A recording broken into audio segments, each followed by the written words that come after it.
Excel में दोस्तों chat GPT का रियल यूज़ आपको सीखना है ना, तो ये वीडियो बिल्कुल मिस मत करना। 12 अलग अलग एग्जाम्पल्स के साथ एक्सेल में एआई का यूज़ करना आप सीखेंगे। इन एग्जाम्पल्स को देखने के बाद ना आपको अच्छे से समझ में आ जाएगा कि एक्सेल में एआई कैसे यूज़ करते हैं, एआई कैसे घंटों के कामों को सेकंड्स में करता है, एआई का यूज़ करके कैसे एक्सेल की बड़ी बड़ी प्रॉब्लम्स को ना आप सेकंड्स में खुद ही सॉल्व कर सकते हो, डेटा एनालिसिस कर सकते हो, डेटा क्लीनिंग कर सकते हो, एडवांस फॉर्मूलेज लगा सकते हो। लिस्ट बहुत लंबी है दोस्तों। इस एआई के ज़माने में ना खुद को आप एआई से अपडेट रखो और स्मार्ट यूज़र बनो। बस इतना कहूँगा। बहुत काम का वीडियो है, बहुत काम आएगा आपके, मिस मत करना, पूरा देखो। ट्रेनिंग फाइल का लिंक वीडियो के डिस्क्रिप्शन में दे दिया, आप डाउनलोड कर सकते हो। मैं हूँ दीपक, आपका दोस्त। Let's begin this topic. तो एक्सेल में चैट जीपीटी कैसे यूज़ करते हैं दोस्तों, स्टेप बाय स्टेप ना सब कुछ बिल्कुल डिटेल में समझा दिया है। जैसे जैसे वीडियो आप पूरा देखोगे ना, आगे बढ़ोगे वीडियो में, तो आपको पता चलता जाएगा चैट जीपीटी का मैजिक, एआई से कैसे आप घंटों के कामों को सेकंड्स में कर सकते हो और कैसे एआई से किसी भी तरह की एक्सेल प्रॉब्लम को आप चुटकियों में खुद ही सॉल्व कर सकते हो। एआई का यूज़ ज़रूर सीखो, बिना एआई के कुछ नहीं है, और नई नई चीज़ों से खुद को अपडेट रखो। इस तरह से एआई का यूज़ आप एक्सेल में करोगे ना, जैसे मैंने इस वीडियो में बताया है, तो आपकी एक्सेल स्किल्स नेक्स्ट लेवल पे होंगी डेफिनेटली। देखो यहाँ पे हम करेंगे क्या। सबसे पहले यहाँ पे चैट जीपीटी कैसे एक्सेस करेंगे ये आप देख लो। आपको जाना है ब्राउज़र में chatgpt.com, यहाँ पे आपको एंटर करना है। इस पेज पे आप आ जाओगे। यहाँ पे आना है। अगर आपने अकाउंट नहीं बना रखा तो साइन अप फॉर फ्री पे क्लिक करके कुछ बेसिक स्टेप्स हैं उनको फॉलो करके आप अपना अकाउंट क्रिएट कर सकते हो। अकाउंट पहले से ही बना रखा है तो लॉगिन कर लीजिए। मैंने क्लिक कर दिया है लॉगिन पे, और इसके बाद मैंने यहाँ से ले लिया कंटिन्यू विद गूगल, अपना अकाउंट कर लिया सिलेक्ट, और मैंने यहाँ से कर लिया लॉगिन। कंटिन्यू पे क्लिक करेंगे। अकाउंट लॉगिन करने के बाद यहाँ पे हम आ जाएंगे और अपने सवाल टाइप कर देंगे जो भी हमें चैट जीपीटी से पूछना है। पहला हमारा जो एग्जांपल है एक्सेल का, वो है डेटा जनरेट करने का।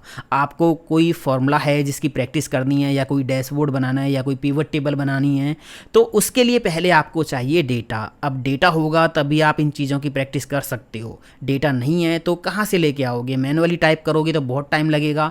चैट जीपीटी की आप हेल्प लेके डेटा जनरेट कर सकते हो।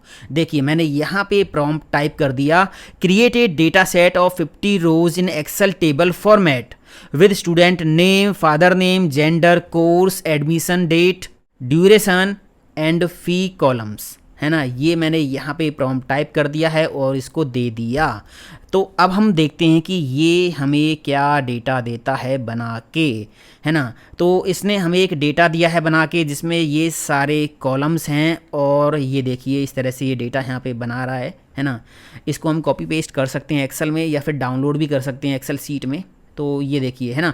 प्रैक्टिस के लिए क्या होगा कि आप इस डेटा को कॉपी पेस्ट कर लो एक्सेल में, डायरेक्ट अपनी प्रैक्टिस शुरू कर सकते हो। आपको डेटा बनाने में टाइम वेस्ट करने की ज़रूरत नहीं है। नीचे जाओगे तो यहाँ पे देखिए डाउनलोड का लिंक भी इसने दे दिया है। आप इस पर क्लिक करोगे तो आपकी एक्सेल फाइल डाउनलोड हो जाएगी जिसमें ये सारा डेटा होगा 50 रोज़ का। ये देखिए यहाँ पे एक एक्सेल की जो सीट है वो अलग से आ गई है। इसको ओपन करके हम देखेंगे तो यहाँ पे देखिए 50 रोज़ का ये डेटा आ गया। ये देखिए, है ना, ये देखिए 50 रोज़ का डेटा आ गया है। अब इसको थोड़ा सा आप सेट कर लेना, है ना। कॉलम्स की जो विड्थ है वो आप सेट कर लेना। तो एक ही बार में सबको सिलेक्ट करेंगे, किसी भी एक कॉलम सेपरेटर पर डबल क्लिक कर देंगे तो ये देखिए डेटा रेडी है। अब आप प्रैक्टिस कर सकते हो, है ना। चैट जीपीटी से हमने जो है डेटा इजीली जो है जनरेट कर लिया है। मान लीजिए आपको वीलुकअप फॉर्मूला की प्रैक्टिस करनी है। अब ना तो आपके पास डेटा है, ना ही वीलुकअप के क्वेश्चंस हैं, तो कैसे करोगे। पहले सोच सोच के डेटा बनाओगे, फिर क्वेश्चन सोचोगे, है ना।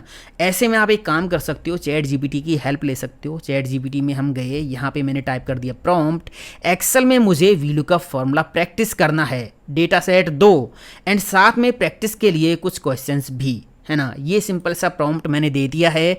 ये हमें एक डेटा सेट देगा और कुछ क्वेश्चंस भी दे देगा। ये देखिए 20 रोज़ का डेटा सेट इसने बना के दे दिया है। Student ID, name, course, duration, fees, है ना। ये देखिए यहाँ पे 20 रिकॉर्ड्स हैं और नीचे प्रैक्टिस के लिए कुछ क्वेश्चंस दे दिए हैं। जैसे पहला क्वेश्चन आप देखोगे, किसी भी स्टूडेंट आईडी को एंटर करो और उसकी फ़ीस वीलुकअप फॉर्मूला से निकालो, है ना। आपको पहले ये क्वेश्चन करना है, और नहीं होता है तो यहाँ पे नीचे जो है फॉर्मूला भी इसने दे दिया है। इसी तरह यहाँ पे कोर्स, ड्यूरेशन, लुकअप, है ना। डायनामिक स्टूडेंट नेम सर्च करना है, इनवैलिड आईडी हैंडलिंग, इस तरह से यहाँ पे बहुत सारे क्वेश्चन दे रखे हैं। इनको आप देखो और इस डेटा पे अप्लाई करो। इस डेटा को आप कॉपी कर सकते हो यहाँ से और एक्सेल में जाके पेस्ट कर सकते हो। इससे जो है आप किसी भी फॉर्मूले की प्रैक्टिस कर सकते हो। मान लीजिए टेक्स्ट फॉर्मूलेज की आपको प्रैक्टिस करनी है तो इसको आप बोल सकते हो मुझे एक्सेल में टेक्स्ट फॉर्मूलेज की प्रैक्टिस करनी है, डेटा सेट के साथ कुछ क्वेश्चंस दीजिए। तो ये काफ़ी अच्छा आपको डेटा सेट बना के देगा, अच्छे अच्छे क्वेश्चंस देगा, जिससे आपकी एक्सेल नॉलेज इंप्रूव होगी अगर आप इन सब की अच्छे से प्रैक्टिस करोगे। तो यहाँ पे हमें निकालना है रनिंग टोटल। रनिंग टोटल क्या होता है पहले ये समझो। यहाँ पे डेट्स दे रखी हैं, यहाँ पे सेल्स दे रखी हैं, यहाँ पे टोटल हमें कुछ इस तरह करना है। किस तरह, देखो यहाँ पे अभी हम हैं तो यहाँ तक टोटल कितनी सेल हो चुकी है 200 की, तो यहाँ पे आ गया 200। इस सेल पे जब हम आए तो यहाँ तक टोटल सेल कितनी हो चुकी है, मतलब इन दोनों सेल्स का सम 600। इसके बाद जब यहाँ पे हम आ गए तो यहाँ तक टोटल सेल कितनी हो चुकी है इन 3 सेल्स का सम, तो ये हो जाएगा 1050, है ना। इसी तरह ये जो प्रोसेस है ये आगे चलता चला जाएगा। यहाँ पे जब हम होंगे तो इन सारे सेल्स का टोटल कितना हुआ, यहाँ पे जब हम होंगे तो इन सारे सेल्स का टोटल 200 से लेके और ये 1000 तक ये सारी वैल्यूज़ का टोटल कितना हुआ वो यहाँ पे आना चाहिए। ये होता है रनिंग टोटल, है ना। अब मान लीजिए इसका फॉर्मूला आपको नहीं पता तो हम चलते हैं चैट जीपीटी के पास और इस बार हम फॉर्मूला लगवाते हैं। मैंने यहाँ पे प्रॉम्प्ट दे दिया C3 सेल में। ये सेल कौन सा है, ये सेल जो पहला सेल है जिसमें पहली सेल है C3, तो मैंने यहाँ पे प्रॉम्प्ट दे दिया C3 सेल में सेल लिखी है, हमें D3 सेल में रनिंग टोटल निकालना है, फॉर्मूला बताओ। ये सेल है C3 जिसमें वैल्यू है, पहली सेल है, हमें D3 सेल में फॉर्मूला लगाना है रनिंग टोटल के लिए। तो वही मैंने यहाँ पे टाइप कर दिया है, C3 सेल में सेल लिखी है, हमें D3 सेल में रनिंग टोटल निकालना है, फॉर्मूला बताओ। और ये प्रॉम्प्ट दे दिया चैट जीपीटी को। अब देखते हैं कि ये क्या फॉर्मूला हमें जनरेट करके देता है और वो फॉर्मूला प्रॉपर वर्क करता है या नहीं करता।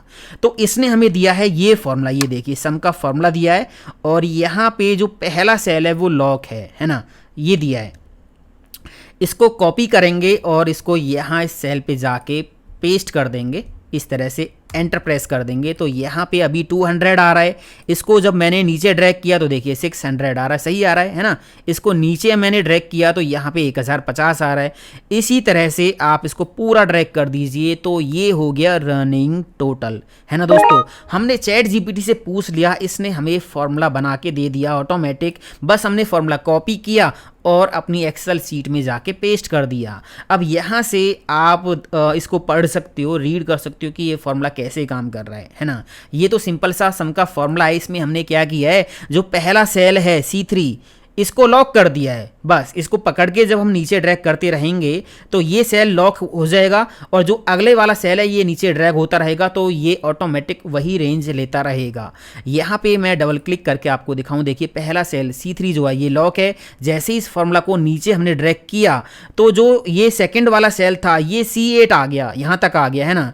तो ये एक रेंज बन गई C3 से C8 और सम फॉर्मूला ने इस रेंज का सम करके हमें दे दिया। ये टेक्निकल इसका काम है इस तरह से, है ना। बाकी जो रनिंग टोटल है वो इस तरह से हम निकालेंगे। आपको नहीं पता है तो चैट जीपीटी से फॉर्मूला आप पूछ सकते हो। यहाँ पे है order ID, product, payment status, amount.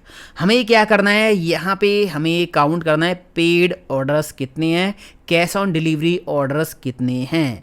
Payment status में आप चेक करोगे तो यहाँ पे paid and cash on delivery लिखा हुआ है। हमें क्या करना है, इस डी कॉलम में काउंट करना है कितनी बार पेड लिखा हुआ है, कितनी बार कैश ऑन डिलीवरी लिखा हुआ है। अब मान लीजिए आपको फॉर्मूला नहीं आता तो क्या करेंगे, चैट जीपीटी के पास जाएंगे, यहाँ पे प्रॉम्प्ट टाइप कर देंगे। ये कॉलम कौन सा है, डी कॉलम है।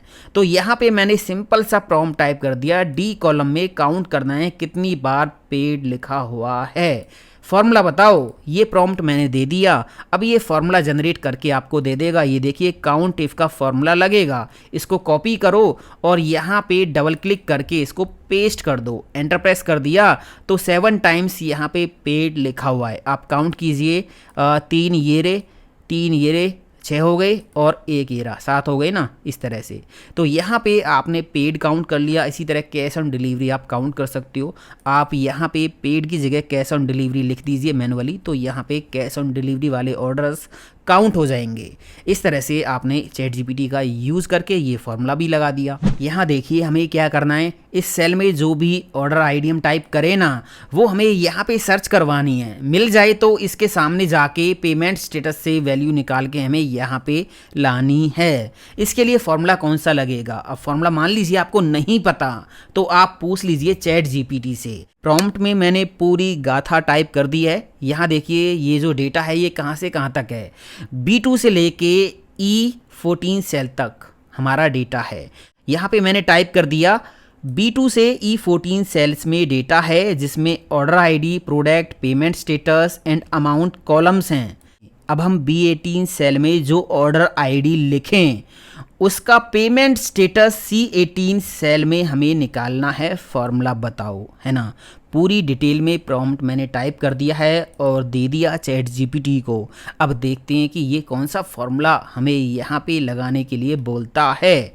तो इसने बोला VLOOKUP फॉर्मूला लगेगा। तो मैंने अभी फॉर्मूला कॉपी कर लिया, यहाँ पे जाके डबल क्लिक करके फॉर्मूला पेस्ट कर दिया, एंटर प्रेस कर दिया। तो यहाँ पे देखिए ऑर्डर आईडी जो 6 है ना, इसका जो पेमेंट स्टेटस है वो कैश ऑन डिलीवरी है। अगर मैंने यहाँ पे टाइप कर दिया 5 तो इसका पेमेंट स्टेटस देखिए पेड है। ये 3 सब्जेक्ट के मार्क्स यहाँ पे दे रखे हैं। हमें यहाँ पे निकालना है रिजल्ट हमें कैसे निकालना है? अगर तीनों सब्जेक्ट के अंदर मार्क्स 40 या 40 से ज़्यादा हैं तो पास आ जाए यहाँ पे लिखा हुआ, नहीं तो फिर फेल आ जाए।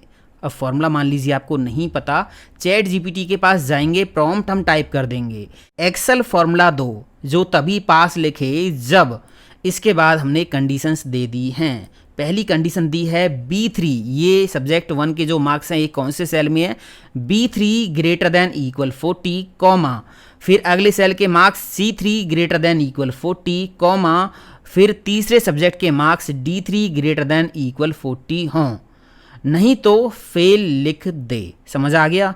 ये सिंपल सा प्रॉम्प्ट हमने टाइप कर दिया है। एक्सेल फॉर्मूला दो जो तभी पास लिखे जब B3 greater than equal 40 comma C3 greater than equal 40 comma D3 greater than equal 40 हो, नहीं तो फेल लिख दे।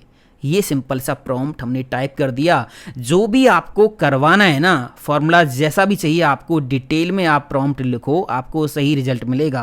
प्रॉम्प्ट आपको डिटेल में लिखना पड़ेगा। ये देखिए यहाँ पे इसने बोला इफ़ के साथ एंड का ये फॉर्मूला लगेगा और पूरा एक्सप्लेन करके यहाँ पे इसने दे दिया है। फॉर्मूला यहाँ से कॉपी करते हैं और यहाँ पे पेस्ट करते हैं, डबल क्लिक करके देखते हैं प्रॉपर काम कर रहा है या नहीं कर रहा। तो यहाँ पे देखिए, है ना, यहाँ पे फेल आ रहा है तो एक सब्जेक्ट के अंदर मार्क्स 40 से कम है, यहाँ पे पास है तो तीनों के अंदर मार्क्स 40 या 40 से ज़्यादा हैं, यहाँ पे भी 40 या 40 से ज़्यादा हैं। अगर किसी भी एक सब्जेक्ट के मार्क्स हम 40 से कम करेंगे तो यहाँ पे फेल आ जाएगा। इस तरह से हमने ये वाला फॉर्मूला भी लगा दिया। यहाँ पे टास्क की स्टार्ट डेट है, यहाँ पे टास्क की एंड डेट है। हमें यहाँ पे कैलकुलेट करना है कि किसी भी टास्क को कंप्लीट होने में कितने वर्किंग डे लगे, मतलब 2 डेट्स के बीच में वर्किंग डेज काउंट करने हैं। वर्किंग डेज मतलब सैटरडे और संडे को निकाल के बाकी के डेज काउंट करने हैं। अब मान लीजिए इसके लिए फॉर्मूला आपको नहीं पता तो करेंगे क्या, जाएंगे चैट जीपीटी के पास, यहाँ पे टाइप कर देंगे प्रॉम्प्ट B3 सेल में टास्क स्टार्ट डेट है एंड C3 सेल में टास्क एंड डेट है। हमें D3 सेल में निकालना है कितने वर्किंग डेज लगे, है ना। ये सिंपल सा प्रॉम्प्ट है, ये मैंने इसको दे दिया है। अब ये फॉर्मूला जनरेट करके हमें देगा। देखते हैं कौन सा फॉर्मूला देता है। ये देखिए नेट वर्क डेज, ये फॉर्मूला इसने दिया है। यहाँ से फॉर्मूला करेंगे कॉपी करने के बाद यहाँ पे जाएंगे, डबल क्लिक करके कर देंगे फॉर्मूला पेस्ट, एंटर प्रेस कर दिया। अब इस फॉर्मूला को यहाँ से डबल क्लिक करके नीचे ड्रैग कर देंगे तो इसने कैलकुलेट कर दिया 2 डेट्स के बीच में वर्किंग डेज कितने हैं। इस डेट से इस डेट तक वर्किंग डेज कितनी है, 14 है। सैटरडे संडेज को निकाल दिया है, बाकी के वर्किंग डेज यहाँ पे इसने काउंट करके दे दिए हैं। यहाँ पे एंड डेट नहीं है तो यहाँ पे इस तरह से माइनस में वैल्यू आ रही है। अब हम एक काम करते हैं, हम ये चाहते हैं कि जहाँ पे एंड डेट नहीं है ना, वहाँ पे पेंडिंग लिखा जाए, मतलब टास्क अभी पेंडिंग है, अभी पूरा नहीं हुआ है ना, तो वहाँ पे पेंडिंग आ जाए लिखा हुआ। तो हम करेंगे क्या, चैट जीपीटी में जाएंगे और फॉर्मूला को एडिट करवाएंगे। यहाँ पे आगे मैंने इसको प्रॉम्प्ट दे दिया, इस फॉर्मूला को थोड़ा सा एडिट करके दो। अगर C3 सेल में, ये कौन सा सेल है, C3 सेल, अगर C3 सेल में एंड डेट नहीं लिखी तो पेंडिंग लिखा आ जाए, है ना। मैंने आगे इसको बोल दिया कि इस फार्मूला को थोड़ा एडिट करके दो, अगर C3 सेल में एंड डेट नहीं है तो पेंडिंग लिखा आ जाए। तो इसने फार्मूला को अपडेट करके दे दिया है। ये फार्मूला आपको यूज़ करना है। इसको कॉपी मैंने कर लिया है, यहाँ से इनको कर दिया डिलीट, यहाँ पे डबल क्लिक करके फार्मूला कर दिया पेस्ट, एंटर प्रेस कर दिया और इसको पकड़ के यहाँ से डबल क्लिक करके नीचे ड्रैग कर दिया, मतलब कॉपी कर दिया फार्मूला नीचे। तो देखिए जहाँ पे डेट नहीं है वहाँ पे पेंडिंग लिखा आ रहा है और जहाँ पे डेट दे रखी है वहाँ पे 2 डेट्स के बीच में वर्किंग डेज काउंट हो चुके हैं। यहाँ देखो मेरे पास ये है data, customer ID, name, sales. मुझे क्या करना है, जो भी कस्टमर आईडी हम यहाँ पे लिखें ना वो यहाँ पे सर्च करवानी है, मिल जाए तो इसके सामने जाके सेल्स में से वैल्यू यहाँ पे उठा के लानी है, मतलब वी लुकअप फार्मूला लगाना है। मैंने लगा दिया V lookup formula equal V lookup bracket open, lookup value में ये सेल दे दिया जिसमें हमारी जो है कस्टमर आईडी लिखी हुई है। कॉमा लगाने के बाद टेबल एरे में ये पूरी टेबल कर दी सिलेक्ट। कॉमा लगाने के बाद कॉलम इंडेक्स नंबर हमें देना है, हमें यहाँ से लानी है सेल्स। सेल्स कौन से कॉलम में इस टेबल में, 1 2 3, थर्ड कॉलम में है तो यहाँ पे टाइप कर देंगे 3 कॉमा एग्जैक्ट मैच के लिए 0 ब्रैकेट बंद करके एंटर प्रेस कर देंगे तो यहाँ पे एरर आ गया। अगर मान लीजिए मैंने यहाँ से आईडी चेंज की, आईडी मैंने डाल दी 1 ABC01, एंटर प्रेस किया तो इसने चेक किया ABC01 कहाँ पे है, ये रही आईडी, इसके सामने गया, थर्ड कॉलम से सेल्स उठा के आपको दे दी 34। मान लीजिए मैंने यहाँ पे आईडी टाइप कर दी 4, एंटर प्रेस किया तो इसने चेक किया ABC04 कहाँ पे, ये रही आईडी, इसके सामने गया और यहाँ से 76 उठा के आपको दे दिया। मान लीजिए मैंने यहाँ पे आईडी टाइप कर दी 2, एंटर प्रेस किया तो यहाँ पे एरर आ गया। ABC02 आईडी तो हमारे डेटा में है बट फिर भी यहाँ पे एरर आ रहा है, ऐसा क्यों हो रहा है? या फिर मैं यहाँ पे दे रहा हूँ ABC06 आईडी, एंटर प्रेस किया, यहाँ पे भी एरर है। ABC06 आईडी हमारे डेटा में है बट फिर भी यहाँ पे एरर है, ऐसा क्यों हो रहा है? वी लुकअप ऐसा क्यों कर रहा है? क्या गलती हमसे हो रही है? मान लीजिए आपको कुछ भी पता नहीं चल रहा तो आप जाइए चैट जीपीटी के पास और सारी गाथा यहाँ पे टाइप कर दीजिए। यहाँ पे मैंने पूरा प्रॉम्प्ट लिख दिया है डिटेल में, है ना। ये सेल कौन सा है जहाँ से हमारा डेटा स्टार्ट है, ये है B2 सेल। हमारा डेटा कहाँ पे ख़त्म है, D9 सेल पे। यहाँ पे मैंने टाइप कर दिया एक्सेल सीट में B2 से D9 सेल्स में डेटा है। मैंने B13 सेल में लुकअप वैल्यू लिखी है। ये कौन सा सेल है, B13 सेल। तो यहाँ पे वही टाइप किया है मैंने, B13 सेल में लुकअप वैल्यू लिखी है एंड C13 सेल में ये वी लुकअप फार्मूला लगाया है, मतलब जो फार्मूला यहाँ पे मैंने लगाया था ना वो मैंने यहाँ पे पेस्ट कर दिया है ना। चैट जीपीटी को बता दिया है कि इस सेल में मैंने जो कि है C13 सेल, इसमें मैंने ये वी लुकअप फार्मूला लगाया है। हमने B13 सेल में जो लुकअप वैल्यू लिखी है वो हमारे डेटा में है बट फिर भी वी लुकअप Q&A एरर दे रहा है ना। पूरा प्रॉम्प्ट मैंने यहाँ पे टाइप कर दिया है। अब क्या गलती हमसे हो रही है ना, वो हमें यहाँ पे पता चलेगा। तो देखिए यहाँ पे इसने बोला extra space problem most common, मतलब सबसे ज़्यादा जो प्रॉब्लम होती है ना वो होती है स्पेस की।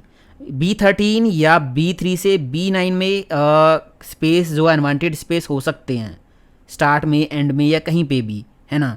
तो इसके लिए क्या सॉल्यूशन होगा, इसके लिए ट्रिम का फॉर्मूला आप लगा के जो है स्पेस रिमूव कर सकती हो। या तो आपने स्पेस यहाँ पे दिया हो आईडी के अंदर आगे पीछे कहीं पे, या फिर आपके डेटा में जो आईडीज़ हैं उनमें आगे पीछे कहीं पे स्पेस हो, जिसकी वजह से ये जो आईडी है वो डेटा में मैच नहीं कर रही है। देखिए यहाँ पे ABC06 आईडी हमने दी है, एरर आ रहा है ना। यहाँ पे तो कोई स्पेस नहीं है, डबल क्लिक करके हमने देख लिया। यहाँ पे देखिए यहाँ पे स्पेस है, 6 के बाद देखिए स्पेस है ना। गलती से एंट्री करते टाइम यहाँ पे हमने स्पेस दे दिया था, जिसकी वजह से यहाँ पे वी लुकअप मैच नहीं कर पा रहा है ना, क्योंकि यहाँ पे स्पेस है, यहाँ पे स्पेस नहीं है, ये तो एग्जैक्ट मैच करता है ना। तो ये प्रॉब्लम है। अब चैट जीपीटी ने आपको बता दिया कि यहाँ पे स्पेस की प्रॉब्लम है। अब इससे आप पूछ सकती हो कि इस स्पेस को कैसे हटाएं, मतलब आप इसको बोलोगे कि बी कॉलम में हमारे एक्स्ट्रा स्पेसेस हैं आईडीज़ में, उनको कैसे रिमूव करें। तो ये बता देगा ट्रिम का फॉर्मूला यूज़ करना है ना। ट्रिम का फॉर्मूला दूसरा ये कह रहा है possible reason wrong data type हो सकता है, या फिर इसके बाद lookup range does not include the value, lookup value duplicate है या टेबल, मतलब इस तरह से है ना। तो यहाँ पे और भी रीज़न इसने बता दिए कि क्या क्या हो सकते हैं। सबसे ज़्यादा जो कॉमन रीज़न है वो स्पेस का है, जो कि हमारी प्रॉब्लम यहाँ पे मिल चुकी है। अब यहाँ से स्पेस हटाने के लिए ट्रिम का फॉर्मूला आप यूज़ कर सकते हो, या फिर अगर आपको नहीं पता है तो आप चैट जीपीटी से पूछ सकते हो।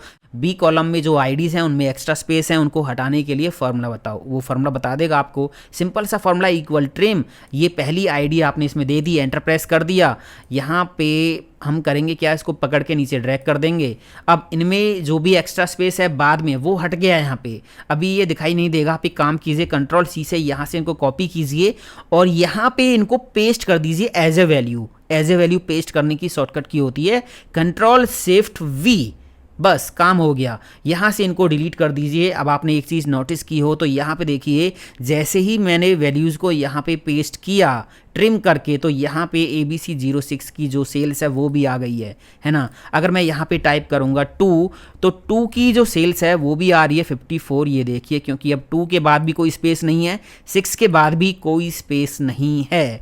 इस तरह से आप प्रॉब्लम्स को सॉल्व कर सकते हो चैट जीपीटी का यूज़ करके। ये वीडियो आपको अभी तक कैसा लगा दोस्तों, कमेंट करके बताओ, और इस वीडियो को लाइक किए बिना मत जाना, चैनल को भी सब्सक्राइब कर लेना। बहुत जल्दी चैनल पे एक्सेल का basic to advance complete tutorial आने वाला है, थोड़ा सा वेट कर लो बस। यहाँ पे देखिए मैंने लगाया है ये सिंपल सा फॉर्मूला, जिसमें मैंने चेक किया अगर इस सेल में मार्क्स ग्रेटर देन इक्वल 40 हैं तो पास आ जाए लिखा हुआ, नहीं तो फिर फेल आ जाए। फॉर्मूला तो सही है बट फिर भी यहाँ पे एरर क्यों आ रहा है, नेम एरर क्यों आ रहा है ना। फॉर्मूला आप देखिए एक बार, है ना। तो आपको एक काम करना है, फॉर्मूला यहाँ से कॉपी कर लेना है और चैट जीपीटी में जाके इसको जो है यहाँ पे पेस्ट कर देना है और आगे लिख देना है ये फॉर्मूला नेम एरर क्यों दे रहा है। ये प्रॉम्प्ट हमने यहाँ पे दे दिया। अब देखते हैं कि क्या ये सॉल्यूशन बताता है। तो देखिए ये कह रहा है कि ये जो फॉर्मूला है ये आपका गलत है, करेक्ट फॉर्मूला है ये। डबल कोट्स में आपको टाइप करना है फेल या पास, डबल कोट्स में, और जो आपने फॉर्मूला लगाया था वहाँ पे डायरेक्ट आपने टाइप कर दिया। तो ये मिस्टेक आपने कर रखी थी। तो सही फार्मूला यहाँ से आपने कॉपी किया है, या तो आप यहाँ से इस फार्मूला को जाके पेस्ट कर दीजिए यहाँ पे, या फिर आप यहाँ पे डबल क्लिक करके पास से पहले डबल कोट्स लगाइए और पास के बाद डबल कोट्स को बंद कर दीजिए। इसी तरह फेल से पहले डबल कोट्स लगाइए और फेल के बाद डबल कोट्स बंद कर दीजिए, एंटर प्रेस कर दीजिए। अब ये फॉर्मूला जो है प्रॉपर वर्क करेगा दोस्तों। यहाँ पे हमें करनी है डेटा एंट्री, बट हम यहाँ पे क्या करना चाहते हैं देखिए। यहाँ पे मैंने टाइप किया पेशेंट का नेम और यहाँ पे एडमिशन डेट हमें एंटर करानी है। हम ये चाहते हैं कि आज की जो करंट डेट है ना, केवल वही यहाँ पे एंटर हो, ना तो पास्ट की कोई डेट यहाँ पे एंटर हो, ना ही फ्यूचर की कोई डेट एंटर हो। तो इसके लिए यहाँ पे हम क्या करें, मान लीजिए आपको कुछ समझ में नहीं आ रहा, तो जाइए चैट जीपीटी के पास, टाइप कर दीजिए प्रॉम्प्ट एक्सेल सीट के सी कॉलम में मुझे केवल आज की डेट की एंट्रीज करानी हैं, कैसे कराएंगे, है ना। ये प्रॉम्प्ट दे दिया। अब देखते हैं कि ये चैट जीपीटी क्या हमें जो है करने के लिए कहता है। तो ये कह रहा है कि स्टेप बाय स्टेप आप ये काम कीजिए। रिबन में जाइए, डाटा टैब पे जाइए, डाटा वैलिडेशन पे जाइए, अलाउ से आपको लेना है ड्रॉप डाउन से डेट एंड डाटा वाले जो ड्रॉप डाउन लिस्ट मिलेगी वहाँ से इक्वल टू, और उसके बाद ये फार्मूला आपको कॉपी करके वहाँ पे पेस्ट कर देना है।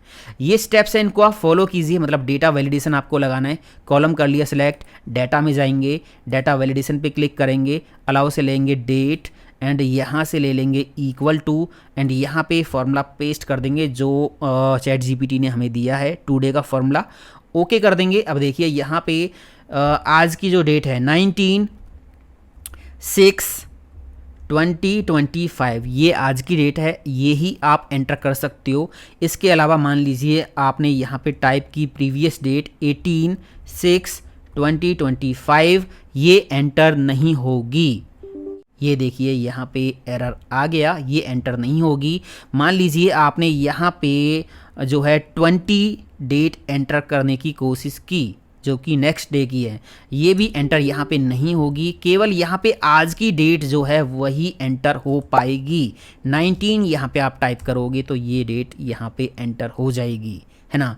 जैसे ही आप कल इस फाइल को ओपन करोगे तो डेट कल की होगी 20, तो पिछली जो डेट्स हैं उनके साथ कोई छेड़छाड़ नहीं होगी, वहाँ पे 19 ही रहेगा, या जो भी इससे पहले आपने डेट एंटर कर दी होंगी वहाँ पे डेट वही रहेगी। कल जब आप एंटर करोगे तो 20 डेट हो जाएगी, तो 20 यहाँ पे आप एंटर कर पाओगे, 19 या 21 या आगे पीछे की कोई भी डेट एंटर नहीं कर पाओगे। ये आपको हटाना है तो कॉलम कर लेंगे सिलेक्ट, डेटा टैब पे जाके डेटा वैलिडेशन, यहाँ से क्लियर ऑल ओके कर देंगे। डेटा वैलिडेशन हट गया, अब कोई भी डेट यहाँ पे आप एंटर कर सकते हो। अगर ऐसे हाथ से लिखे हुए डेटा को एक्सेल में आपको कन्वर्ट करना है, मतलब एक्सेल सीट में लेके आना है, तो कैसे लेके आओगे? चैट जीपीटी से बड़ी आसानी से आप कर सकते हो। अभी जो ये डेटा है ये A4 सीट पे लिखा हुआ है, ये नोटबुक के पेज पे भी हो सकता है। तो इस तरह के डेटा को एक्सेल में आप कैसे लेके आओगे? चलते हैं चैट जीपीटी के पास। यहाँ पे हम करेंगे क्या, प्लस पे क्लिक करेंगे और अपनी जो फ़ोटो है, फाइल है, उसको अटैच कर देंगे। एक फ़ोटो है, 2 फ़ोटो हैं, 3 फ़ोटो हैं, सबको अटैच कर देंगे। अभी ये फ़ोटो है जिस पे हमारा डेटा है, मैं फिर से आपको यहाँ पे दिखा देता हूँ ओपन करके। ये देखिए, ये है डेटा, है ना। अभी मैंने इसको क्लोज़ कर दिया है, डबल क्लिक करके ये फाइल चैट जीपीटी में अटैच मैंने कर दी है और यहाँ पे टाइप कर दिया convert this picture data into Excel table format. Convert this picture data into Excel table format, ये प्रॉम्प्ट हमने दे दिया और अपनी पिक्चर भी चैट जीपीटी को दे दी। अब चैट जीपीटी अपना काम कर देगा। यहाँ पे देखिए, ये जो डेटा है ये इसने इस तरह से जनरेट करके दे दिया है। 20 रिकॉर्ड्स थे इसके अंदर, ये देखिए यहाँ पे 20 रिकॉर्ड्स हैं, है ना। और यहाँ पे देखिए 20 रिकॉर्ड्स बिल्कुल सारे के सारे सही यहाँ पे जो है आ गई हैं। एक्यूरेसी बिल्कुल ठीक है। ये देखिए लास्ट का रिकॉर्ड है मोहन सुमित के 10,000, 5,000, 5,000। आप यहाँ पे देखोगे, ये देखिए मोहन सुमित के 10,000, 5,000, 5,000, है ना। बिल्कुल यहाँ पे जो है सही रिजल्ट आया है। अब इस डेटा को आप कॉपी कर सकते हो, यहाँ से कॉपी, और एक्सेल में जाके इसको पेस्ट कर सकते हो। कंट्रोल V से मैंने कर दिया पेस्ट। ये देखिए सारा का सारा डेटा बिल्कुल अच्छे तरीके से एक्सेल में जो है इंपोर्ट हो गया है। एक्सेल में आपको अगर स्मार्ट तरीके से काम करना है, टाइम सेव करना है, फास्ट काम करना है, तो आपको शॉर्टकट कीज़ ज़रूर पता होनी चाहिए दोस्तों। आप एक काम कर सकते हो, अगर आपको शॉर्टकट कीज़ नहीं पता हैं, most common useful shortcut keys, तो आप एक काम कीजिए, चैट जीपीटी में जाइए और यहाँ पे टाइप कर दीजिए give me a PDF of 50 most useful Excel shortcut keys. 50, 100, 200 जितनी भी शॉर्टकट कीज़ आपको चाहिए वो आप यहाँ पे टाइप कर सकते हो। और ये प्रॉम्प्ट मैंने इसको दे दिया। अब ये क्या करेगा, एक्सेल की जो ज़्यादा यूज़फुल शॉर्टकट कीज़ हैं जो आपके डेली यूज़ में आने वाली हैं, उनकी ये PDF क्रिएट करके आपको दे देगा। आप PDF डाउनलोड कर सकते हो, उसके बाद आप उनको जो है नोट करके भी रख सकते हो और एक्सेल में यूज़ करके भी देख सकते हो। ये देखिए यहाँ पे लिंक मिल गया है PDF डाउनलोड करने का, क्लिक कर दीजिए, PDF डाउनलोड हो जाएगी। ये देखिए डाउनलोड हो गई। मैंने PDF को ओपन किया, फुल स्क्रीन पे मैं करके आपको दिखाता हूँ। ये देखिए यहाँ पे एक्सेल की जो शॉर्टकट कीज़ हैं वो आ गई हैं, ये देखिए, है ना। एग्जाम्पल तो और भी बहुत सारे हो सकते हैं कि एक्सेल में चैट जीपीटी कैसे यूज़ करते हैं। उम्मीद करता हूँ ये जो एग्जाम्पल मैंने इस वीडियो में दिखाई है ना, यहाँ से आपको बहुत कुछ सीखने को मिला होगा और आपको एक आइडिया मिल जाएगा अच्छा सा कि कैसे AI एक्सेल में यूज़ करते हैं, कैसे फॉर्मूलेज लगाते हैं, कैसे प्रॉब्लम सॉल्व करते हैं। उम्मीद करता हूँ वीडियो आपको ज़रूर पसंद आया होगा। पसंद आया तो लाइक करो, शेयर करो, कमेंट करो और आगे आने वाले वीडियोज़ के लिए चैनल को सब्सक्राइब भी कर लेना। मिलता हूँ अगले वीडियो में। थैंक यू दोस्तों, हैव अ नाइस डे। जय हिंद, वंदे मातरम, टेक केयर।